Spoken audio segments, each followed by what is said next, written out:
Hey guys, in this video I'm gonna show you how you can change eye and eye color of your superstar in WWE 2K26. It's pretty easy. All you have to do, just go to superstar option and here go to custom superstar, select your superstar, click on the first option edit superstar, then here select the third option attire, select the character and again click on the option edit attire.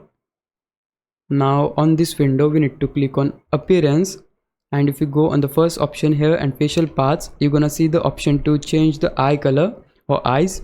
So if you go for the left one, go to edit, we'll able to see a lot of choices we have. So let me just zoom in.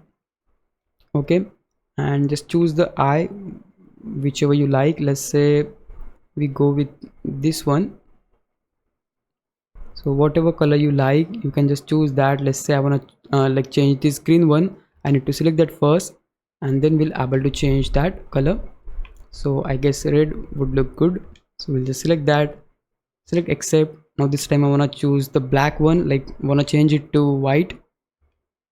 Just simply go and select that white color and it will change like that. Just accept. Now you can do the same with your right eye, and that's how you'll able to change eye and eye color in WWE 2K26. If you found this video helpful, please leave a like and subscribe my channel. Thanks for watching.